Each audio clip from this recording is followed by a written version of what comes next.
Kejadian pasal 32. Yakub takut bertemu dengan Esau. Yakub melanjutkan perjalanannya, lalu bertemulah malaikat Allah dengan dia.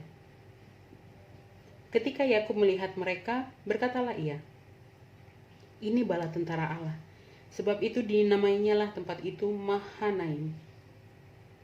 Sesudah itu Yakub menyuruh utusannya berjalan lebih dahulu mendapatkan Esau kakaknya ke tanah Seir, daerah Edom. Ia memerintahkan kepada mereka, "Beginilah kamu katakan kepada tuanku, kepada Esau, beginilah kata hambamu Yakub, aku telah tinggal pada Laban sebagai orang asing dan diam di situ selama ini. Aku telah mempunyai lembu, sapi, keledai, dan kambing domba, budak laki-laki dan perempuan, dan aku menyuruh memberitahukan hal ini kepada tuanku, supaya aku mendapat kasihmu." Kemudian pulanglah para utusan itu kepada Yakub dan berkata, "Kami telah sampai kepada kakakmu, kepada Esau, dan ia pun sedang di jalan menemui engkau, diiringi oleh 400 orang." Lalu sangat takutlah Yakub dan merasa sesak hati, maka dibaginyalah orang-orangnya yang bersama-sama dengan dia, kambing dombanya, lembu, sapi, dan untanya menjadi 2 pasukan. Sebab pikirnya, jika Esau datang menyerang pasukan yang satu, sehingga terpukul kalah, maka pasukan yang tinggal akan terluput. Kemudian berkatalah Yakub, "Ya Allah nenekku Abraham dan Allah ayahku Ishak, ya Tuhan yang telah berfirman kepadaku, pulanglah ke negerimu serta kepada sanak saudaramu, dan aku akan berbuat baik kepadamu. Sekali-kali aku tidak layak untuk menerima segala kasih dan kesetiaan yang engkau tunjukkan kepada hambamu ini, sebab aku membawa hanya tongkatku ini waktu aku menyeberangi sungai Yordan ini. Tetapi sekarang telah menjadi 2 pasukan. Lepaskanlah kiranya aku dari tangan kakakku, dari tangan Esau, sebab aku takut kepadanya. Jangan-jangan ia datang membunuh aku, juga ibu-ibu dengan anak-anaknya. Bukankah engkau telah berfirman, tentu aku akan berbuat baik kepadamu dan menjadikan keturunanmu sebagai pasir di laut, yang karena banyaknya tidak dapat dihitung."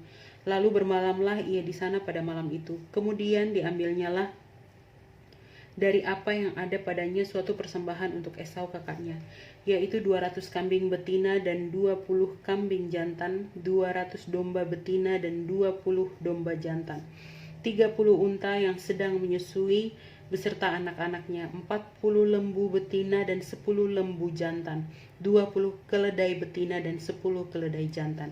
Diserahkannyalah semuanya itu kepada budak-budaknya untuk dijaga, tiap-tiap kumpulan tersendiri, dan ia berkata kepada mereka, "Berjalanlah kamu lebih dahulu dan jagalah supaya ada jarak antara kumpulan yang satu dengan kumpulan yang lain."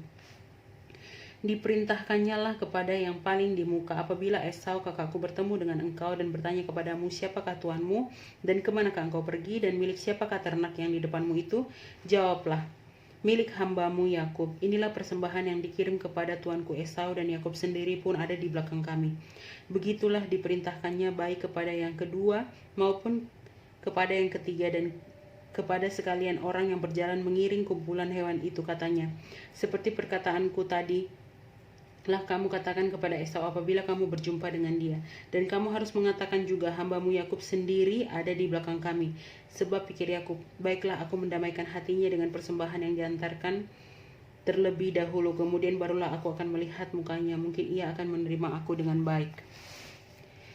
Jadi persembahan itu diantarkan lebih dahulu, tetapi ia sendiri bermalam pada malam itu di tempat perkemahannya." Pergumulan Yakub dengan Allah. Pada malam itu Yakub bangun, dan ia membawa kedua istrinya, kedua budaknya perempuan, dan ke-11 anaknya, dan menyeberang di tempat penyeberangan sungai Yabok. Sesudah ia menyeberangkan mereka, ia menyeberangkan juga segala miliknya. Lalu tinggallah Yakub seorang diri, dan seorang laki-laki bergulat dengan dia sampai fajar menyingsing.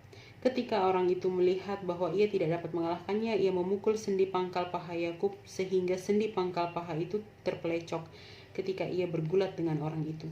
Lalu kata orang itu, "Biarkanlah aku pergi karena fajar telah menyingsing." Sahut Yakub, "Aku tidak akan membiarkan engkau pergi jika engkau tidak memberkati aku."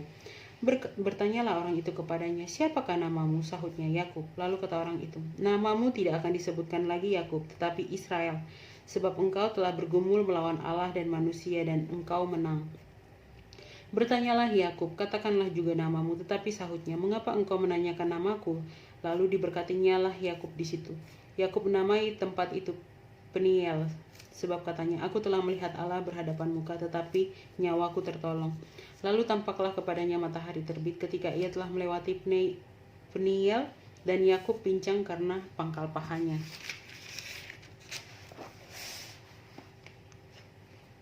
Itulah sebabnya sampai sekarang orang Israel tidak memakan daging yang menutupi sendi pangkal paha, karena dia telah memukul sendi pangkal paha Yakub pada otot pangkal pahanya.